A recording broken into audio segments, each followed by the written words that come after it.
It was great to see leadership, compassion, and genuine empathy today in Texas.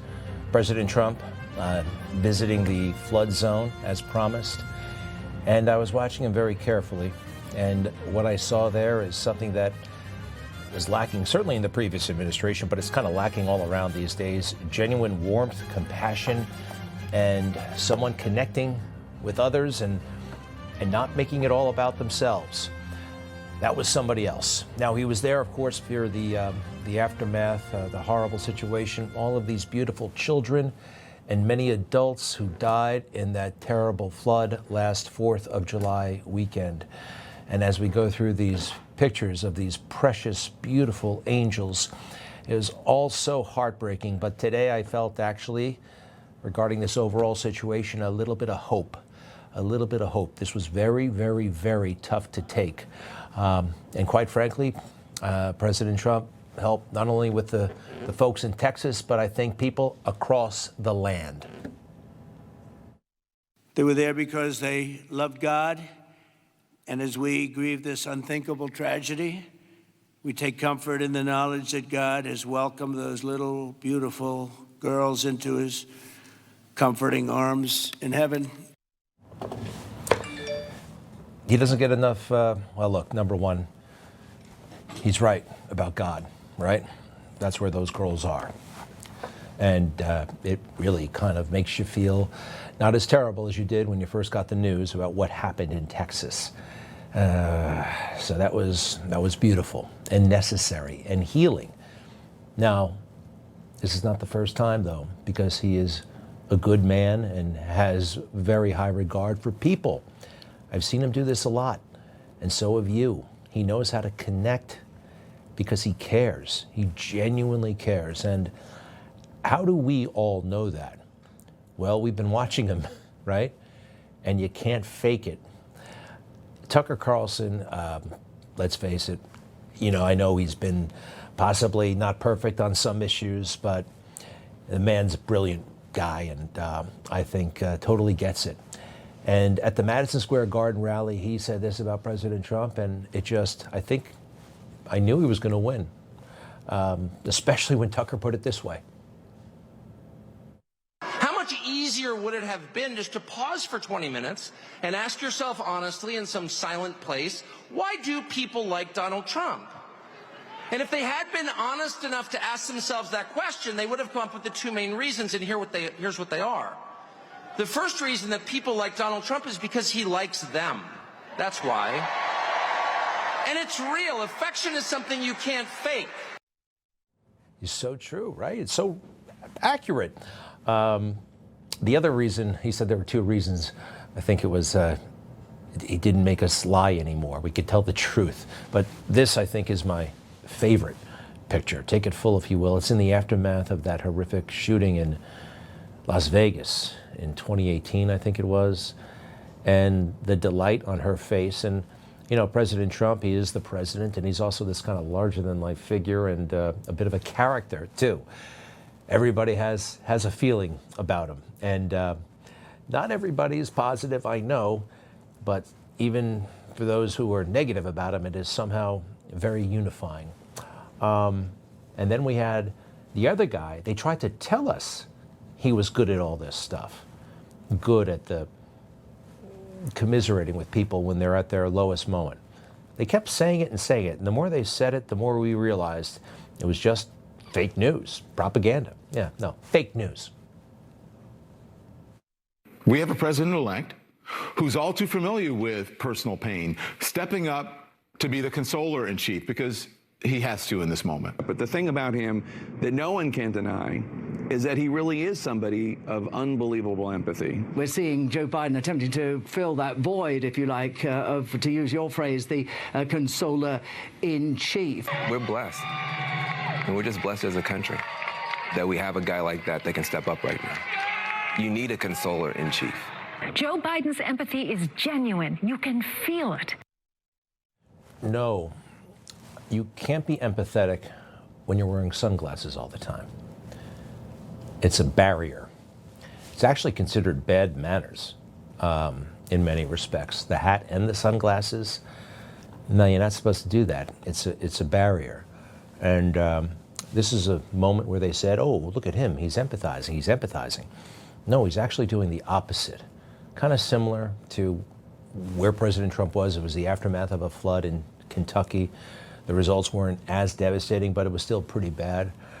I mean, either all about him or getting weird. Check it out.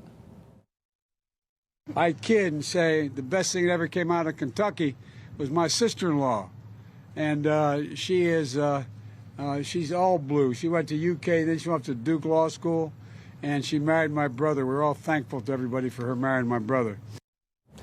Kids don't know he has a brother, don't know anything about the wife, but hey, it's a story that Joe has told before, and he's on the stump, so he tells it again. All about him. And then all about the creep.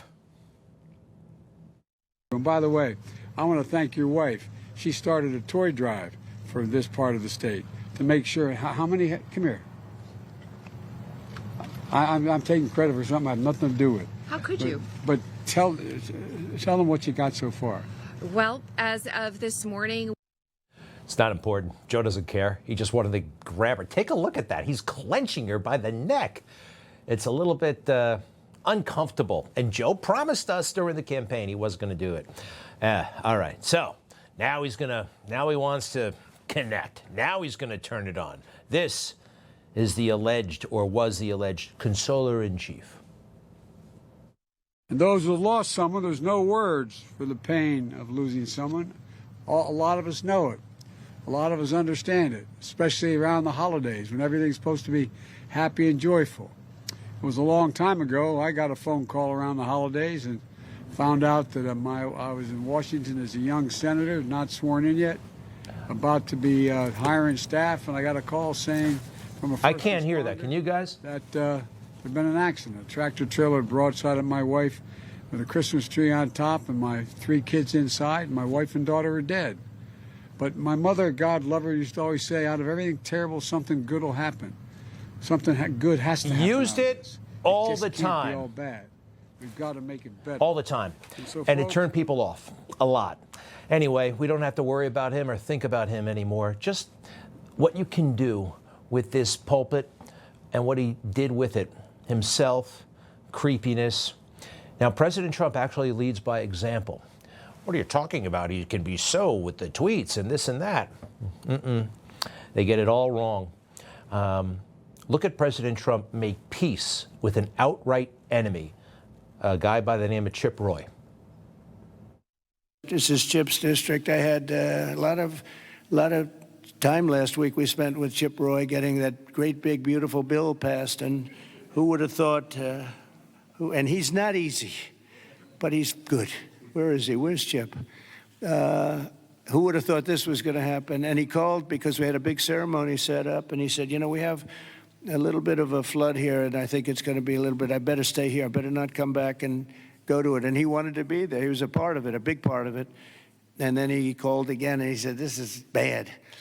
And then it got really bad, far beyond your worst, wildest imagination, right? So thank you very much, Chip. I actually think it's worth pointing out. Politicians don't do this. They form fake alliances sometimes, but he's made up with his enemies. Marco Rubio, little Marco, and the rest. And Chip Roy, he was giving it to him bad on X and elsewhere. Chip Roy is just another guy with no talent, but that's months ago. And yeah, the big, beautiful bill was an issue. And Chip Roy, good for him. I can't thank you enough. When I called you on Friday, you said whatever you need. When I called the secretary's office, she called me within 15 minutes and said whatever you need, and then she came here this weekend. I've never seen such a quick response and such a focus on delivering for the people. I don't know. I like it when people come together like this in moments like this. There have been some questions about sufficient warnings of the flood. What I'm more concerned about is, well, it happened July 4th weekend, right? Camps along the Guadalupe River were overtaken by water, and we lost children. And now, of course, we say to ourselves, well, this will never happen again. We're not going to let it happen again. But it happened before. same river, Christian camp, beautiful children, teenagers, and more lost in that horrific flood in the same spot. This, I don't know, distraction or whatever. We can't keep repeating ourselves, or can we? Next. Sir, I got you, sir. Let me get my shoes, sir. Hold on, your head is bloody. Sir, we gotta move to the bus. Move to the bus. Let me get my shoes. Okay, my shoes down. My shoes. Watch out.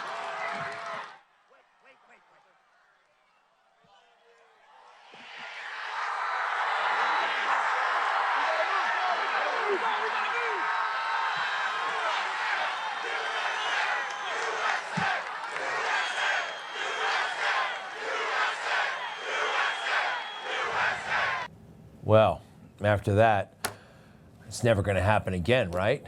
I mean, the security, no one's ever going to be able to get that close to President Trump again. However, as we all know, it happened, or almost happened, 2 months later in Florida, West Palm Beach, Florida, right there. It's crazy. It's crazy. A guy got so close to President Trump that if luck hadn't stepped in, he could have been killed. And we were deceived about that. You remember the hole in the tree? The guy just went in there and stayed there for about 14 hours, had a little picnic, set himself up. Now, fortunately, he was spotted by a Secret Service agent who fired at him, missed, but thank God he saw him. This is the situation, though. So we were told that President Trump had the same level of protection as President Biden. That was not true. That was not true, because if an active president like Joe Biden were golfing in this golf course, this road would not have been open, but it was. Imagine general car traffic being this close to a president who might be right there at the fifth hole or fourth hole or however it works. But they said otherwise. They said, oh, no. Yes. It was a discrepancy. They didn't fix what they said they would fix. And they also said it was Trump's fault. This was an off-the-record movement. It wasn't a site that was on his scheduled, it wasn't part of his schedule. So there was no posting up of it because he wasn't supposed to have gone there in the first place. It wasn't supposed to have gone there in the first place. He wasn't supposed to go to his own golf course on a Sunday. That's what he does. That's what he always does. It was an off-the-record move, another bureaucratic trick by Roe. Good thing he's gone, but a lot of people just like him are still there. President Trump is still at risk. The Iranians want to kill him, more so now than ever, after the bombing a couple of weeks ago. And the Iranian supreme leader put this video out of an assassination by drones of President Trump.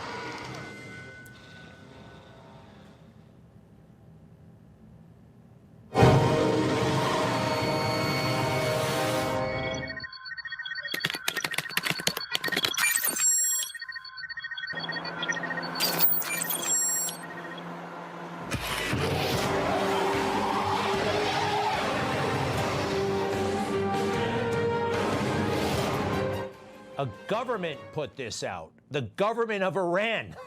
They want him dead so bad. Is the Secret Service ready for the challenge? I hope so, but I think not. Again, the military needs to be called in to protect President Trump 24/7 going forward.